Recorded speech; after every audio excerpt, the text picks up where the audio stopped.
Ooh, look at me, dressed smart. Isn't that a nice little change? Little shirt there. Oh, lovely. Not wearing a band shirt.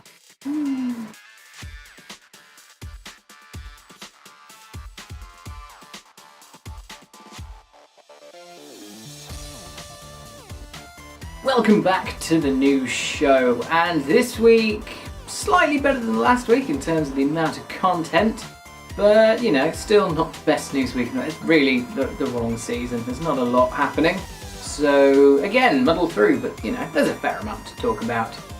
We'll start this week with the launch of, well, basically the surprise launch of a game. It is by the developers of Prison Architect, and it is nothing like Prison Architect. The game itself is called Scanner Sombre, and it was launched the other day. It was a very sort of stealth launch. I didn't even hear about it until I was searching through, looking for news items today, and it looks incredibly interesting.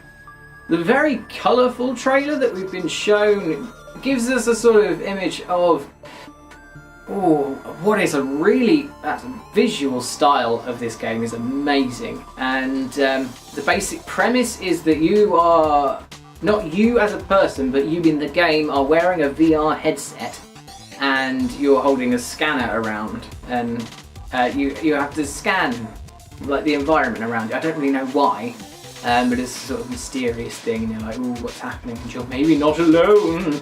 Yeah, you've probably seen the trailer up there. I should probably put that there if I've bothered. So yeah, very interesting kind of thing. Looking forward to hearing more about or looking at that. It's $8.99 full price on Steam and GOG currently. It's a slight bit off because it's just launched, so they're doing a little like 10% off. So might look at that in the future.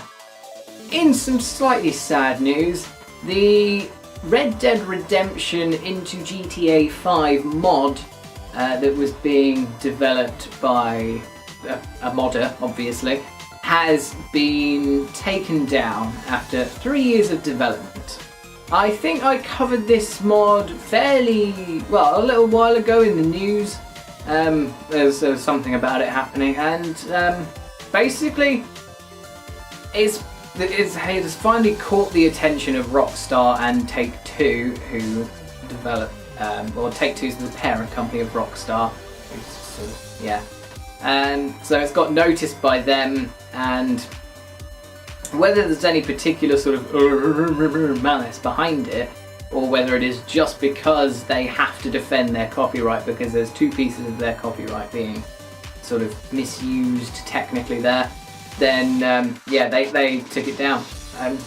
Whether they had to or not, they kind of did. It's a shame is what it is, because I would have loved to have seen it, and I'd love to have been able to play Red Dead Redemption on PC in some fashion, even if it was just going through the map. But, you know, that's life. You can't always get what you want. The developer, the modder himself, seems to be very sort of magnanimous about it. He's like, yeah, I can understand why they did it. And he admitted that, yeah, he could get sued for it because of EU laws, because he lives in the EU. So I hope he doesn't get sued. Please don't sue him, Take-Two. That would be, or Rockstar, rather, either or. That wouldn't be very fun. Like, he's just a modder. Also, quick side note, I smashed my engagement ring this week. Yeah, you can see, hopefully, there. You can't really see that, can you? No, there's a big sodding great crack there, and there. So it's smashed on my kitchen floor. I'm thrilled. So good, it goes so well. NRA gun nuts around the world, rejoice! Your favourite franchise is back. Yes, Call of Duty has returned with a new trailer and release date. It is going to be released on the 3rd of November. Yes, well done me. The 3rd of November on all major platforms apart from Switch, obviously. And it is going to be set in World War One. Look, I don't care about Call of Duty. I'm really struggling to find the effort to care. But, you know, it's an important thing and people care about it. So, you know, this is for you. This isn't for me. I don't care. This is for you guys. Those of you who pre-order are going to be given access to a special multiplayer beta, a bit like the Doom multiplayer beta, except that was just given away for free. So there's that. Other than that, no particular pre-order incentives given away at the moment, which is a positive thing because we don't need any more of those. This game is being developed by the developers of Call of Duty Advanced Warfare. It goes on a 3-year cycle now because there's, well, you can't have one company churning them out every year. That'd be ridiculous. So yeah, it's the company that made Advanced Warfare are now making this one because yeah, that's that thing. Other things that we were told were that it would have a dark and irreverent tone. Dark and irreverent, those two words work together. It will also have a social hub kind of thing. It's going to be called Headquarters and appears to be very similar to Destiny's hub system. And there will be a zombie mode, because of course there will be. Again, a bit more campaign style zombies like they had in the last Call of Duty, based around the this is World War I, not World War II. Based around the Germans wanting to make an army of zombies, because of course. Whatever. It's Call of Duty zombies though. Whatever. Just do what you like. I'm just not going to touch it. It's not for me. Call of Duty has never been for me, and sort of keep it over there. You enjoy it, I'm sure you probably will, but not for me. In a piece of what I think is incredibly positive news, the creators of Burnout 3, specifically the people, not the company, because Criterion's owned by EA and EA is shit. The actual people who helped make Burnout 3, or some of them at least, they've announced a game coming out in May that is going to be the crash mode from Burnout 3 as a whole game. I am incredibly excited for this game. This sounds amazing to me because I love the crash mode. It's amazing. There was a couple of things I didn't like about the way it was structured in Burnout 3. It's sort of locked behind a couple of walls, really, and you had to do races to get to more crash mode. And I was just like, I want to do the crash mode. That was the best bit of that game. The other problem with the crash mode in Burnout 3 was that it was sort of just done on bits of track. It wasn't like a custom built crash area. They were just bits of track that had intersections. And they're like, we can do it there. So this time, because there's no racing game involved, there's no sort of any of that, no open world bit. It is just some crash intersections, specifically bespoke built crash things for you, arenas for you to crash cars in and do all this. This game just put a massive smile on my face when I saw it. It really did. I just saw it and I was like, oh, thank you. The world is good again because of things like this. There's been a lot of sort of, I don't know, let's call it sensationalizing the need for this game to succeed, because the company that was formed by these people, it has 6 staff and it's developed 2 games previously to this, and which they weren't amazingly commercially successful. It was Dangerous Golf and a VR game which I cannot remember. It was Lethal VR for the Vive and PSVR. So yeah, they weren't very commercially successful, so there's been a lot of sort of sensationalizing, this game needs to succeed for them to carry on, and sort of. It needs to make its money back at the very least. Because this is not a sort of tacked on thing, they're focusing on it as its own concept. So that's going to be very interesting. I'm really, really looking forward to seeing what they do with this game. And I really hope it's good because I really like Burnout Crash Mode. And I want an updated version of that, and it looks also gorgeous. On to Persona 5. There's a couple of little bits to talk about here, really. I'll start with the smaller one, which is a lot of people banding around the suggestion that it is basically the PS4 version is just like a 1080p remaster of the PS3 version. I can see where they're coming from with this, particularly because the game started development in 2012, so it's been in development for 5 years. So that was when the PS3 was getting towards the end of its lifespan, but not quite there yet. And I think there'd been vague mentions of the PS4 at that point. And there are a lot of sort of similarities between the PS3 and the PS4 versions of this game. The PS4 version runs slightly better, but other than that, It's mostly a sort of slight visual downgrade from the PS3 version up to the PS4 version. So I can see where they're coming from, but at the end of the day, does it matter? The other and possibly more important bit of Persona 5 news is that the stupid streaming rules that they had it was in their terms and conditions, I think, or a sort of weird email. It was very threatening and basically saying don't stream anything beyond the 7th of July, I think, in-game date, and don't stream for more than 90 minutes at a time, or 90 minutes as a whole, I can't remember which, either way it's stupid.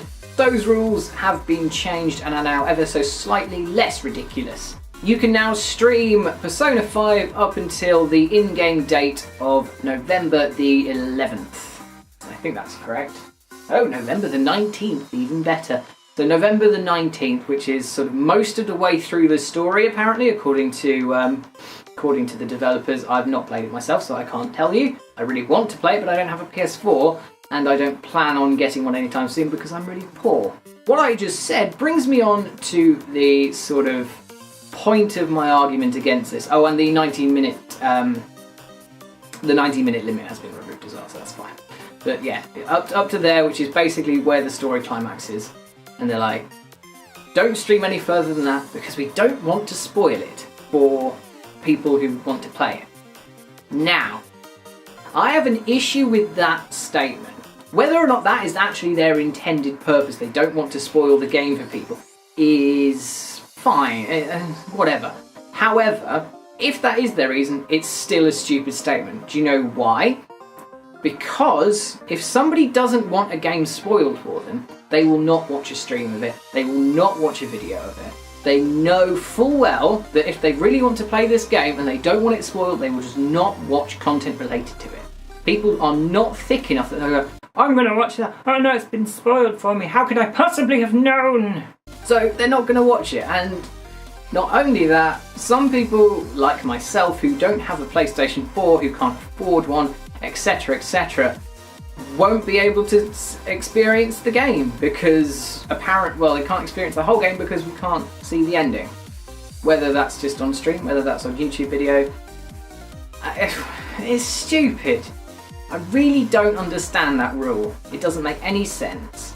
So, if your reason is your genuine reason, I disagree with your reason and think it's stupid. If you have another reason, tell us that reason and I might understand a little bit more. Now then, it seems to be a little sort of running theme of my news show that I have 2 bits of Nintendo news at the end, or a couple of bits, and this week is no different.